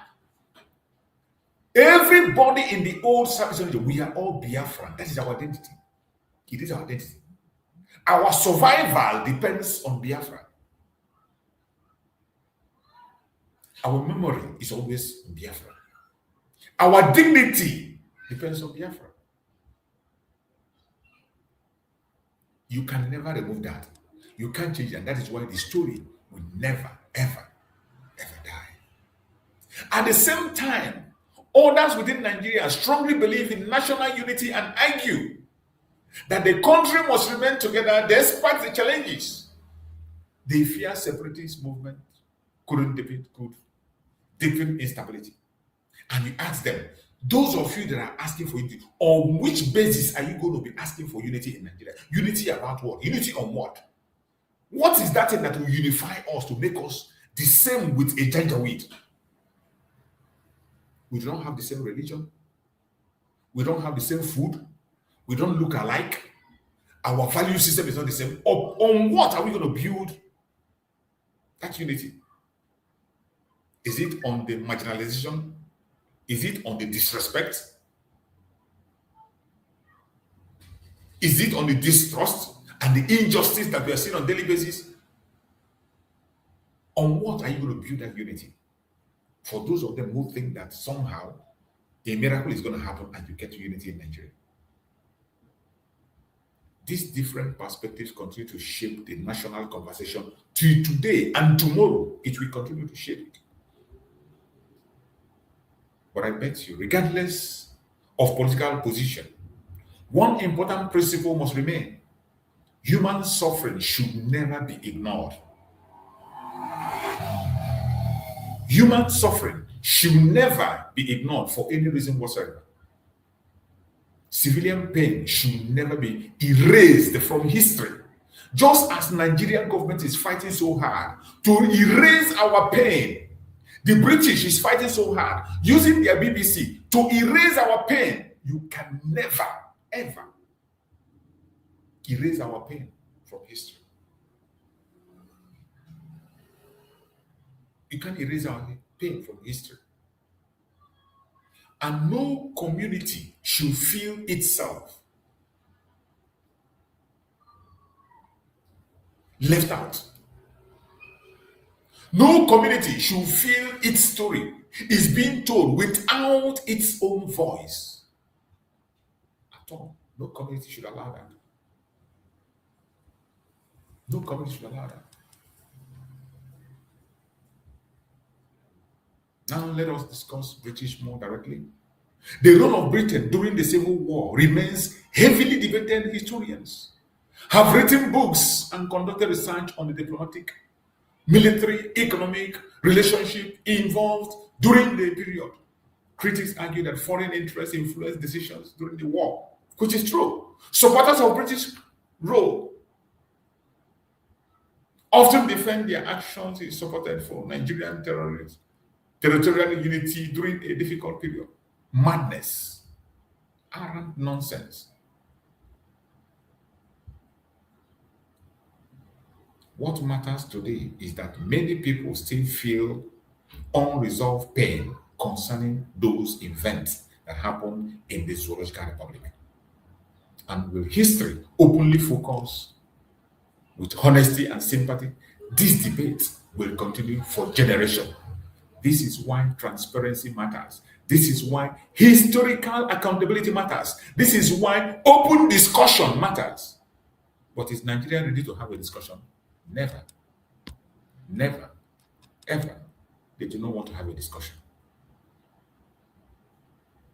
And this is why We must not allow this to sleep. We must not be silent. Every Biafran must continue to make their contribution the best way they can. You're welcome, my brother Christian. Thank you so much for joining, bro. Christian, are you there? Yes, Malichus. Morning. You're welcome, my brother. Okay, I've been on this platform a long time now, so so I have to go out and send a text to you, letting you know that I've been there, even way before you played the video of the British. You know what I mean? So I've been waiting along to be brought really? in. I didn't see you didn't send request. Sorry, say again. You didn't send request. I just saw your request now. But no, but I don't send requests even from time before. What I do is I click on the link and I come in. Then that's how. Then he says usually when I click the link, I come in. Then he will say to me that only the host can see you, and that the host will bring you in when it's ready. That's how it has been. Not it's not bad. That's what I mean. Once you click that link, I will see the request here. I will see it. It will come up. But exactly. I just saw it now. Just a few minutes. Once you click that link, I just saw you now. That was why I just brought it up. But I wait. see you all this while. But wait, did you see the WhatsApp message that I sent to you now? My WhatsApp. I'm using my WhatsApp to stream on another place on the phone to stream on somewhere else, so I couldn't be able to see the message. Oh, so on that phone you cannot see a message sent to you. Yeah, I cannot see. Because I'm using another this thing to stream on. Because what happened is I waited and waited and waited, and when you did not brought me in, I was like, could it be that you are not seeing it or not showing? But at least it's telling me that only the host can see. So I decided to go away. So I went out and then I sent you a text to let you know that I've been waiting since, like I said, before you played the British journalist, the journalism that they did back then. And I've just been here all along. Because you see, the thing is that, it's all right. You know, we are not on schedule. And the thing is that, so what I'm trying to say is that due to factors, right? So when one have the opportunity, we are very grateful of your contributions and your consistency. But when it's available, we come in and support. You know, that's what we do. So it's just unfortunate. Like the past 2 days, I've not been able to make it, but I had time today, and I see you are discussing a very topical issue, very interesting issue. So I thought that I'd come in. So anyway, thank you for the opportunity. Yeah. You're welcome, my brother. I'm so sorry. Yeah, it's all right. So because you were on the topic of is it a movie or a film premiere? You know, so that really got me. Yes. I hope you can hear me, right? Yeah, I can hear you loud and clear. Go ahead. Hello? Yeah, I can hear you. Yeah, let me try and change it. Okay, let me bring the phone closer so that you can hear me. So, I mean, you were talking about a film premiere by the British and the Yoruba and stuff like that. So, yeah. So, I have a question. So, you've not seen the movie? I mean, have you? It's a new movie. They will release it on the 1st of June. It will be premiered on the 1st of June. It has not been shown anywhere. Okay, so then they want to premiere it on the 1st of exactly. June. Yeah, exactly. So that means you don't know the content. Nobody knows the content because it's not been premiered. But based on the people that are writing it and what they have done in the past, we know what is coming. Yeah, exactly. I can understand. It's on assumption that they're going to tweet. Just again, like as usual, they're going to try and twist the whole story. Is that what you? Yes. Yes. Mm-hmm. Yeah. So, there's nothing bad. People, they have right to make movie, and we have right to debunk it. We have right to dispute it. We have right to bring it to a dispute and completely, utterly rubbished it and make our own version. So we live in a different time, you know. It's not like we're in the 50s or 60s where people can just drive narrative unchallenged. Those days has gone. We have actors and actresses in the Biafra, both home and in diaspora. You know that. So even though that some of us, like the sad thing is that some are already bought off, right? So because none of them care, they are not paying attention. They don't care.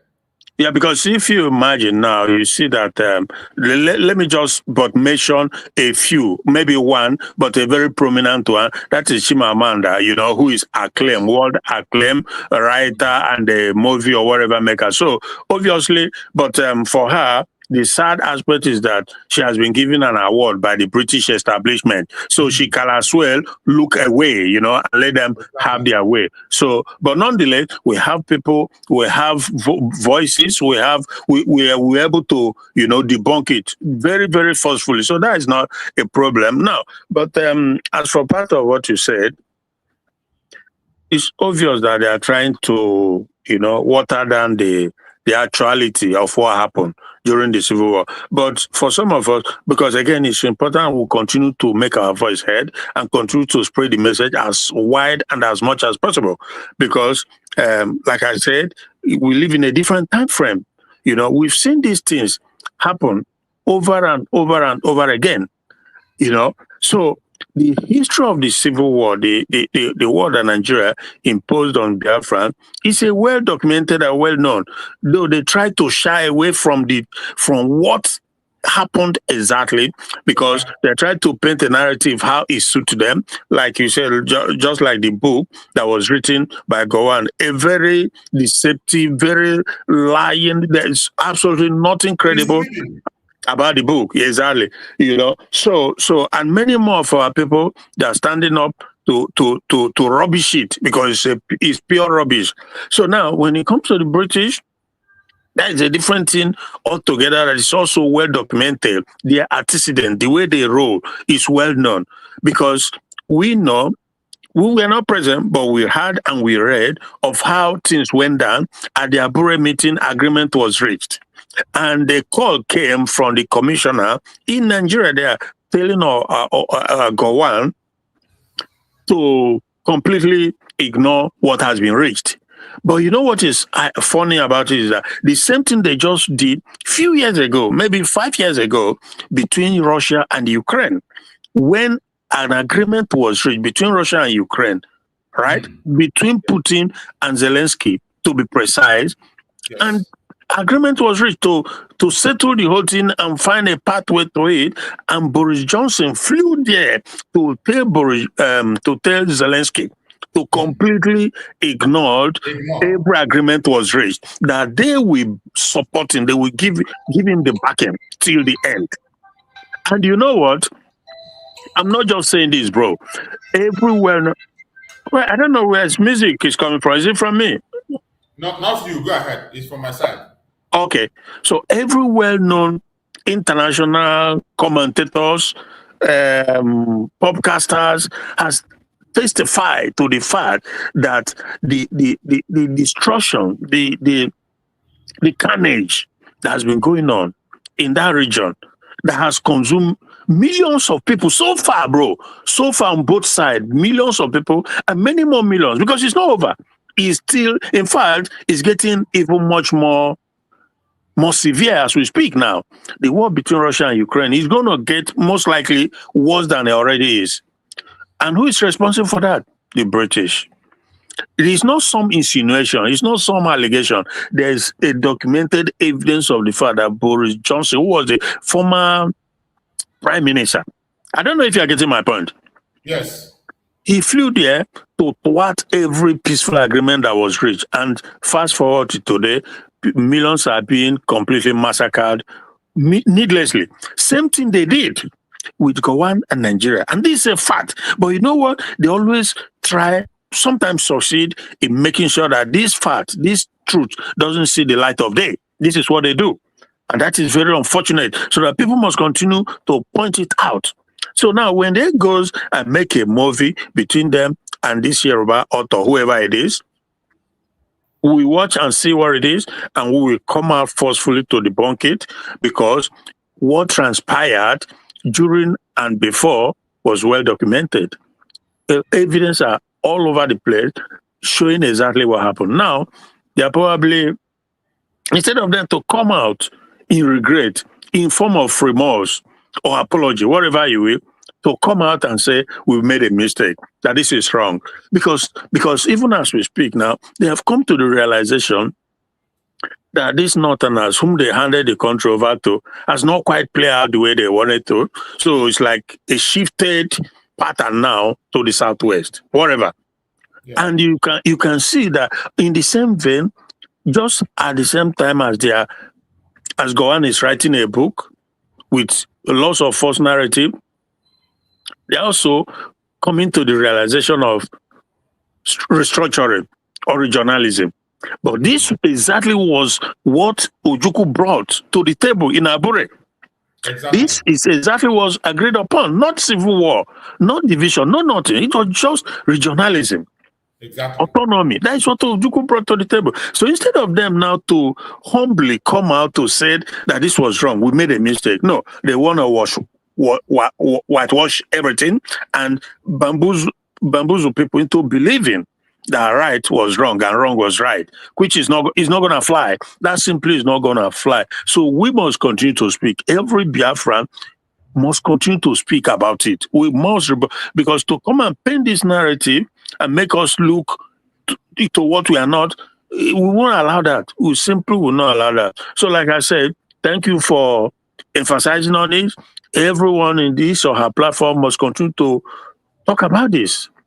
We must continue to talk about this. And when the movie or whatever comes out, we see what it's all about. But I know without a doubt that when it comes to the British and the Yoruba, you can be rest assured that they're going to whitewash the truth.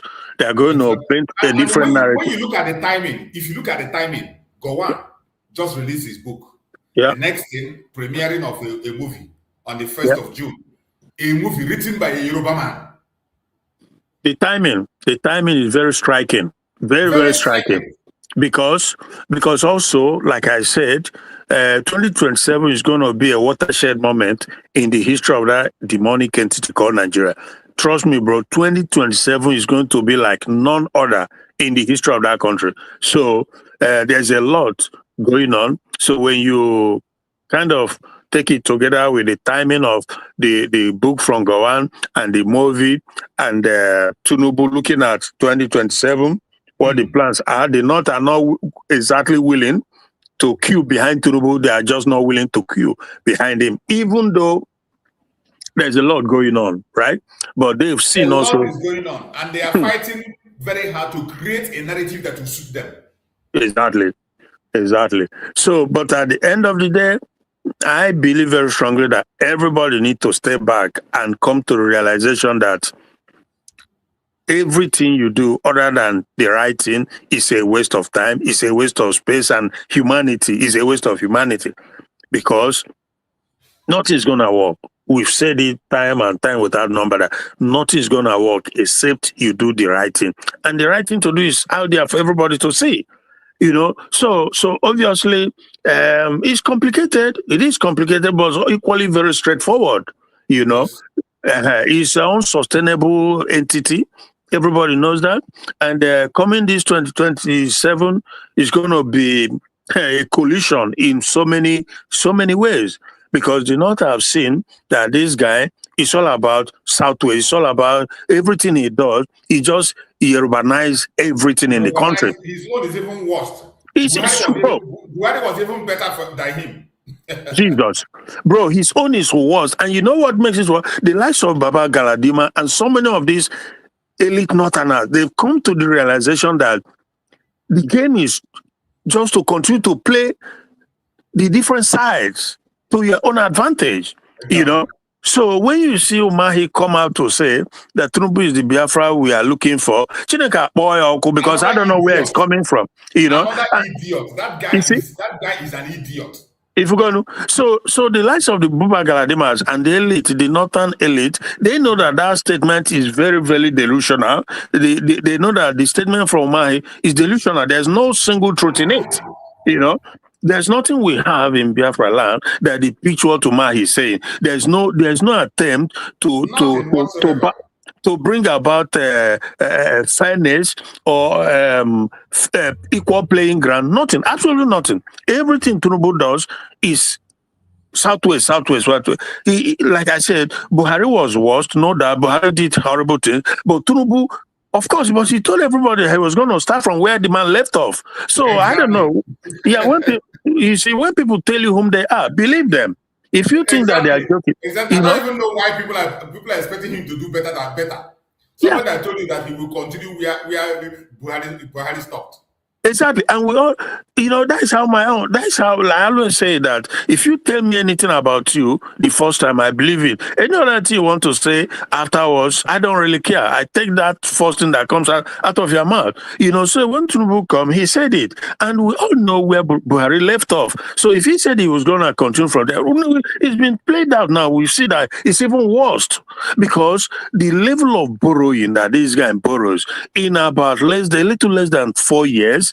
This guy has borrowed money so much you can't even begin to. It's incredible. People don't take stock. They simply don't take stock. They have short memory, and that is why their situation is the way it is. This guy keep borrowing and borrowing and borrowing millions and millions, and nothing to show for it. It's all about borrowing money to help himself, help his cronies, and siphon and the ones he's going to be used for the next election to buy everybody, buy the governors, buy every politician in the land. That is what all the borrowing is all about. It's not about creating job for the people. It's not about bringing electricity to the people. It's not absolutely nothing. Bro, this is crazy. And when I look around, I see some people now, they're trying to finally to speak truth to power, but again, they don't speak wholeheartedly. So this is the problem that I have with them, because this Yoruba lady, Adiola something, the other day he was castigating Tinubu, making it very clear to the world that Tinubu has nothing to offer, right? But it goes beyond that. For me, it goes beyond that. Yes. Because he's just an epitome of everything that is wrong with everybody. That is what Tinubu is, So, and so many other people are saying it now. People who weren't saying it initially. Even the very dark man too was enumerating, he was just elaborating since Tinubu came in, how he has destroyed everything, that he has nothing to offer, that he should resign, blah, blah, blah. Fine. But it goes beyond that, that is it. We don't care about their rhetorics this time around. We don't care about those rhetorics. What you do and how you act matters a lot, not just saying it. Anyone can say anything. Yeah. So, bro, it's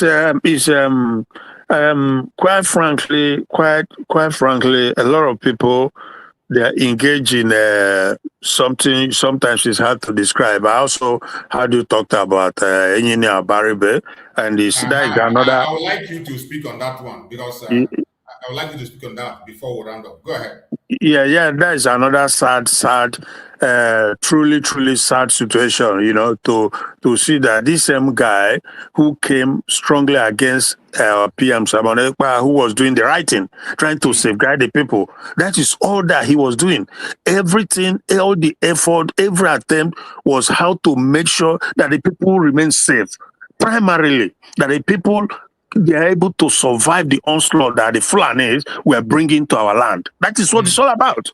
It's not about an annexation of a land or imposition of anything on Nigeria or any. No. But making sure that our people stay safe. First of all, because except you are alive, except you are safe, nothing else matters. Okay? So for Baribe to have come out and work in cahoots with the enemies to put him in this in the situation where he is now, to get incarcerated. Abarhe was one of them. He worked towards it, and other people. So for him to now turn around and begin to ask our Igbo, begin to ask Biafrans to arm themselves, that what is coming, blah, blah, blah, that we should not let what happened during the Civil War. If I heard you correctly, because I didn't hear you, you saw it, you read, you talked about it. So if I heard you correctly. I read the statement he made. He said that Biafrans should prepare themselves, that what is coming now will be worse than what happened during the Civil War. That if you are not prepared, that we should not allow them to meet us unprepared. Not again. Imagine that. So how hypocritical? So, bro, how hypocritical can that be? How hypocritical can a man be when you stand there, you are talking just a mere word with nothing to show for it? But then a guy, the set of people who put everything on the line to prepare the people, to arm them, to equip them so that they will be able to defend their life, defend themselves. You fight against those people. You fought against them, right? And now you stand in some place, getting your monthly allocation, squandering, and you are just merely, out of word of mouth, you are telling people to get ready, to prepare themselves so that this and that, what is coming. So what are you doing to prevent it? Even in our land today, there's a lot of infiltration. What are you doing? Nothing. You're just talking just for talking's sake. So obviously, see these guys, bro, these guys, the likes of Bariba and so many others, he's not the worst of it, but he's one of them, definitely. The time is coming when they will have to account. Seriously, there will be a hell to pay for what they've brought about, what they brought upon our people. So there will be a day of reckoning by the grace of God. So that is the situation, my brother. It's just sad. It's truly, really, truly sad what is going on. How do you? When I saw his speech as a breaking news, it was unbelievable. I said, Abadi, after you have destroyed the defense we had, every day this man in the Senate, that's the only topic he brings in the Senate. He doesn't talk about any other thing. He was the one advising Nigerian government to go and liaise with the Finnish government, liaise with AU, liaise with the United Nations, liaise with the European Union to go and take out Masasa America. He was preaching it every day. All of a sudden now you turn out, they should not meet us unprepared. What do you mean by they should meet us unprepared? After destabilizing, after you already destroying everything, inviting the military to come and destroy the liberation army that was put in place to protect the land. Can't be forgiven. These guys can't be forgiven. God help us. They have no mercy. No mercy shall befall these people. All of them from A to Z. It's just no way. How do you explain that?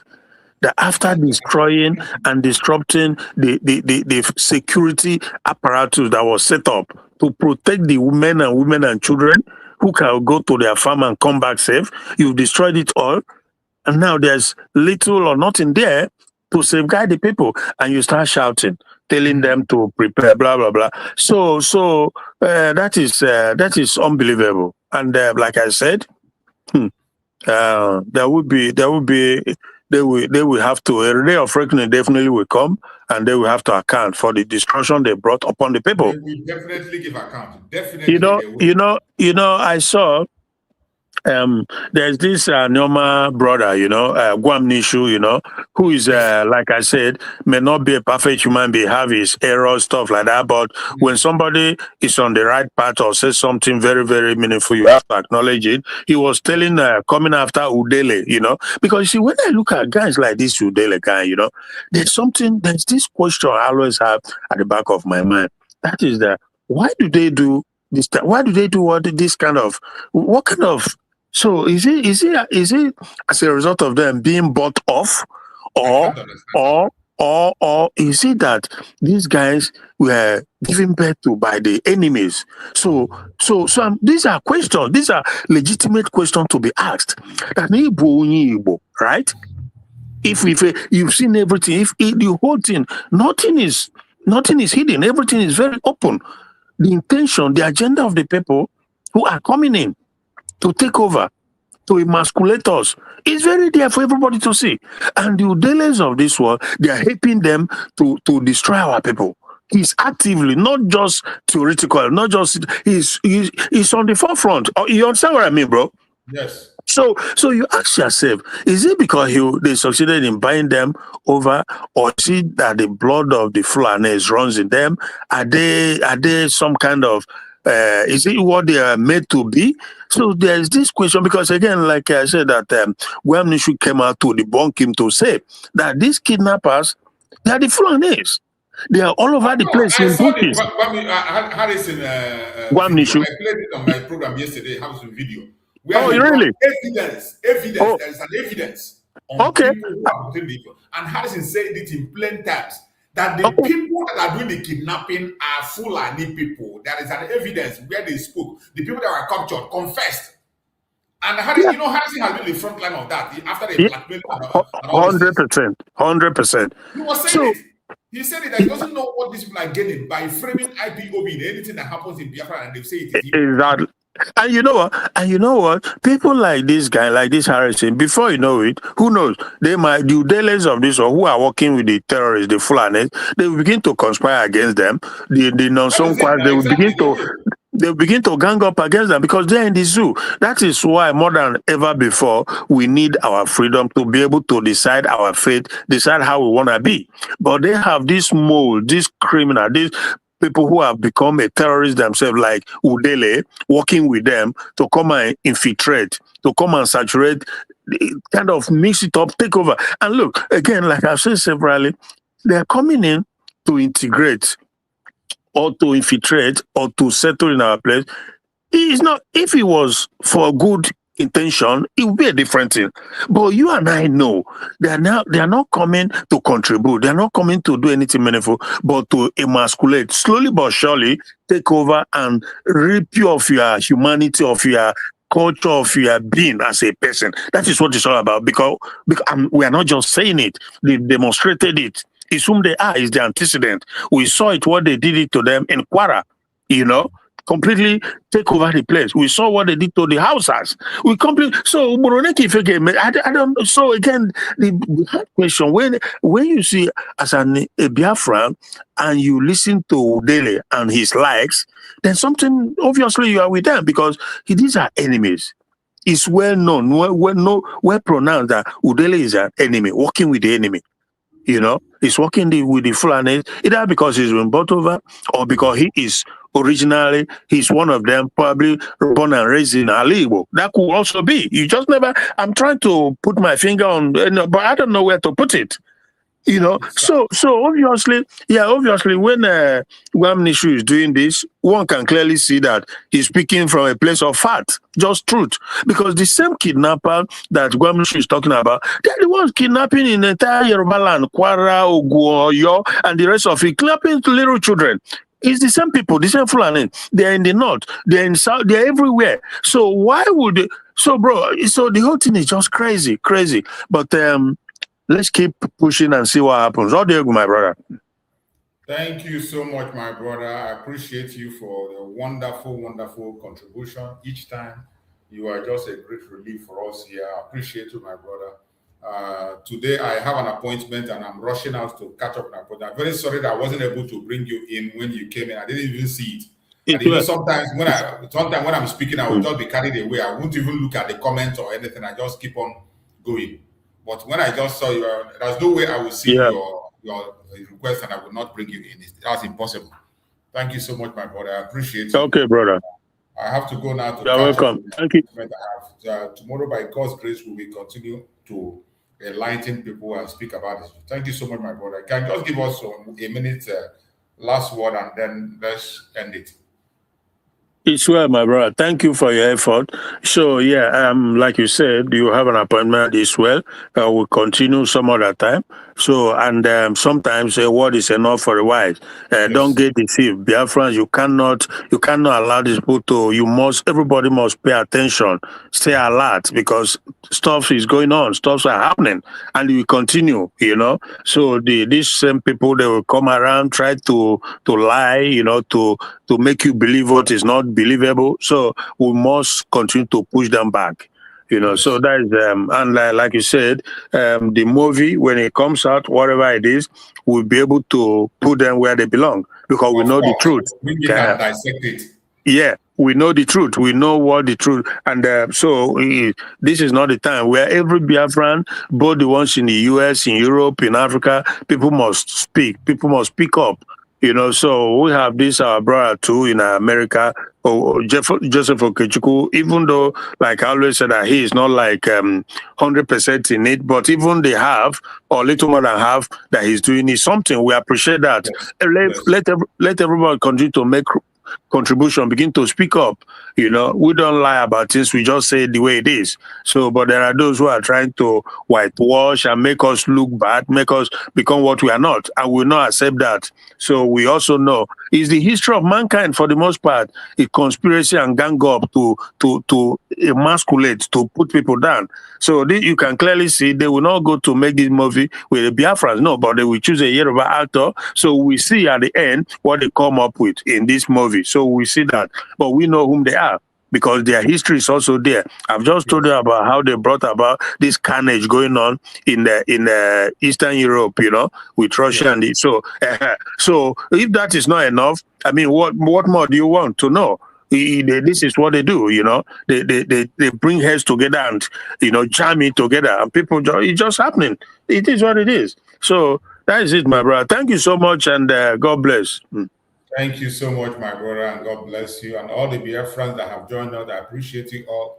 May Chukwu Okike my guide and protect all of you. We'll see you again, hopefully later in the evening. We can be back again or tomorrow. Thank you so much and stay blessed. Bye, everybody. Bye-bye.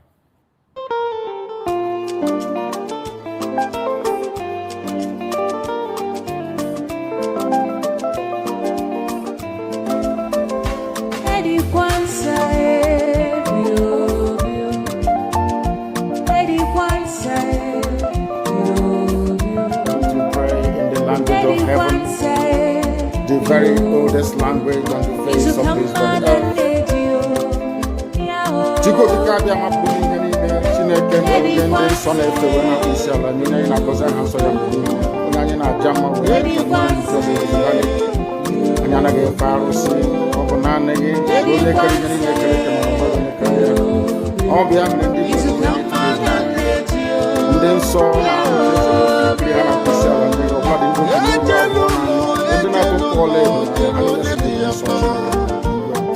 n'ụtụtụ a ehihie aba n'ụwa niile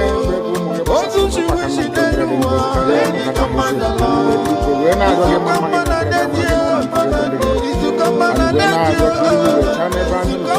anyị wee na-arịọ gị ezi ebube gị ngozi itinye ọgbara n'etiti ndị iro ka ha rapụ ndị anyị onye bụ nna Chineke na ndị nsọ ka aka nsị ndị dị etu a wee baa isi obodo kwesịrị isi wee laa ya n'ihi anyị wee na-arịọ gị onye na-adịbe ma oge ebile